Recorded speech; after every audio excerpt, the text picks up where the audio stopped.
आज हम पढ़ेंगे वॉल्यूम 5 परिभाषाएं। डिपार्टमेंट के अंदर जो मुख्य परिभाषाएं दी गई हैं वो इस प्रकार है।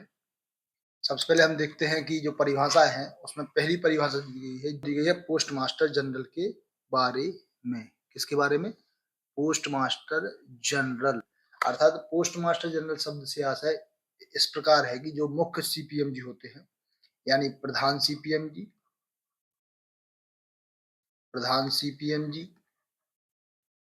सीपीएमजी, पीएमजी, डीपीएस, ये सभी सीपीएमजी की परिभाषा के अंतर्गत आते हैं। और वह व्यक्ति जो इनमें से किसी की भी अधिकारों का प्रयोग कर रहा है, किसी की भी शक्तियों का प्रयोग कर रहा है, वह भी पीएमजी की परिभाषा के अंतर्गत आएगा। ठीक है। फिर हम देखते हैं आरएमएस, रेल डाक व्यवस्था। रेल डाक व्यवस्था में है तात्पर्य यह है कि डाक कार्यालय, ऐसे डाक कार्यालय अनुभाग जिनके द्वारा डाक की छटाई करके रेल, सड़क, नदी, स्टीमरों के द्वारा डाक को उनके निपटान के उत्तरदायित्व का जो निर्वहन करता है या डाक को भेजता है, उसको कहते हैं आरएमएस। आरएमएस का जो इस विभाग का हेड है, आरएमएस जो है ये कहलाता है। तीसरा जो है वो हटा दिया गया है क्लॉज। चौथा जो बताया गया है वो है अधीक्षक या सुप्रिटेंडेंट। डाकघर अधीक्षक डाक मंडल का प्रमुख होता है। जो एसपी होता है वो डिवीजन का, कौन से डिवीजन का? पोस्टल डिवीजन का हेड होता है। और एक SR, railway mail service superintendent, SRM, SRM बोलते हैं, जो किसका? रेलवे डिवीजन का हेड होता है। रेलवे डिवीजन का जो हेड होता है। जो सुप्रिटेंडेंट है या अधीक्षक जो है, प्रशासनिक अधीक्षक जो है, यह डिवीजन की प्रशासनिक उत्तरदायित्व का निर्वहन करता है। प्रशासनिक जो डाक अधीक्षक जो होता है वो क्या करता है? नियंत्रण। डाक अधीक्षक मंडल का प्रमुख होता है और इसके अंतर्गत जितने भी कर्मचारी हैं या जो प्रशासनिक कार्यभार है वह कौन देखता है? अधीक्षक देखता है। इसके बाद हम देखते हैं कि जो 5 है, यानी कि प्रधान डाकघर। प्रधान डाकघर जो बताया गया है ये होता है हेड ऑफिस। हेड ऑफिस की जो परिभाषा है इसमें लिखा गया है कि इसके अंतर्गत हेड ऑफिस खुद आता है, एसओ आते हैं, बीओ आते हैं। इन सभी को मिलाकर के जो मुख्य है वो बनता है हेड ऑफिस। इसका जो प्रमुख होता है वो होता है head post master. Head post master.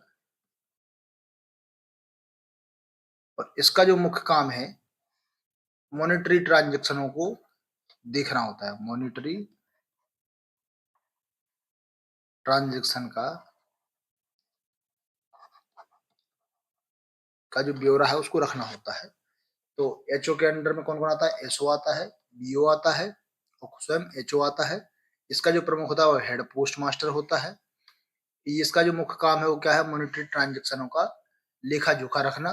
ठीक है। तो प्रधान डाकघरों को वीसेट केंद्र घोषित किया गया है। इन डाकघरों से धनादेश वीसेट तकनीकी के माध्यम से भेजा जाता है। डाकघरों से धनादेश यानी मनी ऑर्डर है वो वीसेट तकनीकी के माध्यम से भेजा जाता है, उनको वीसेट केंद्र कहा जाता है।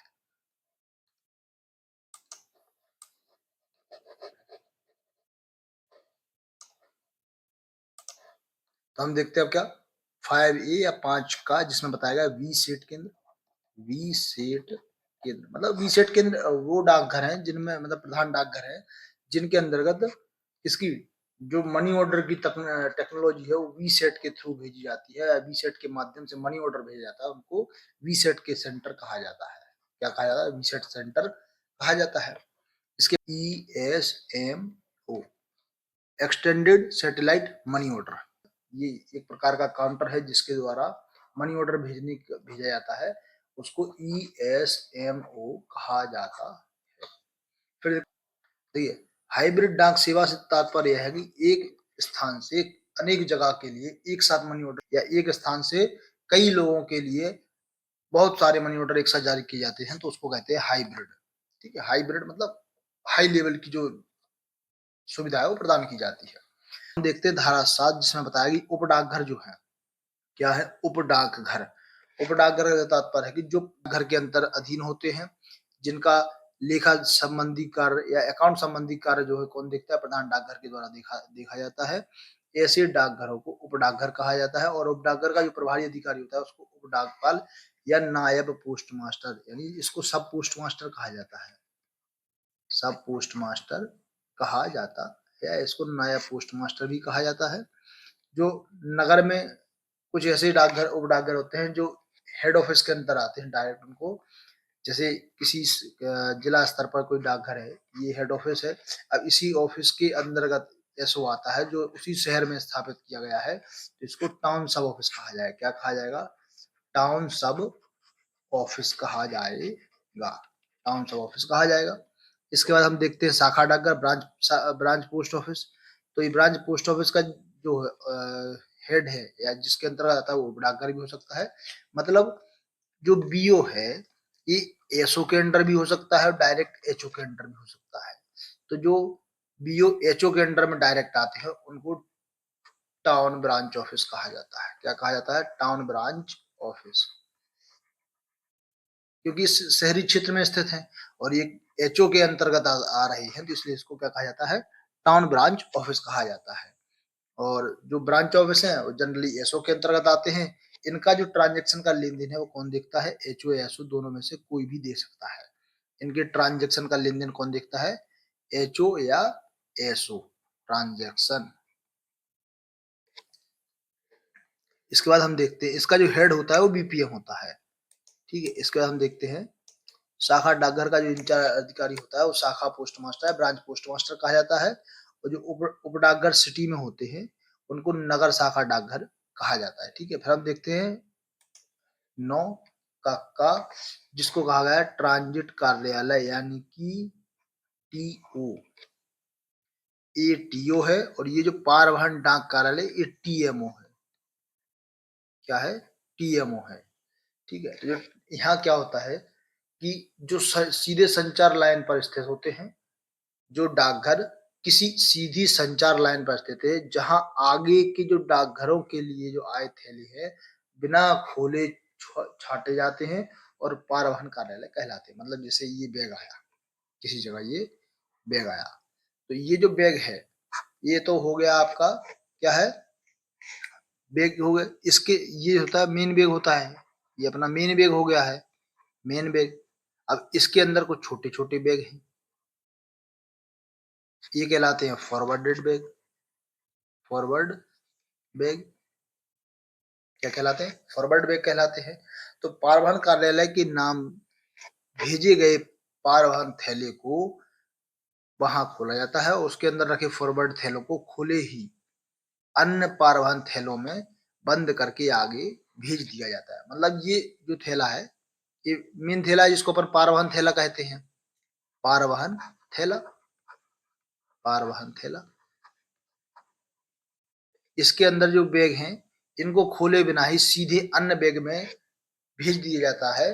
जैसे मान लीजिए किसी कार्यालय के पास ये डाक का थैला प्राप्त हुआ, अब इसके अंतर्गत 4 बैग आए और चारों अलग अलग एसओ के हैं, और दूसरा बैग प्राप्त हुआ कहीं दूसरी जगह से, उसमें भी 4 बैग आए, चारों अलग अलग जगह के हैं।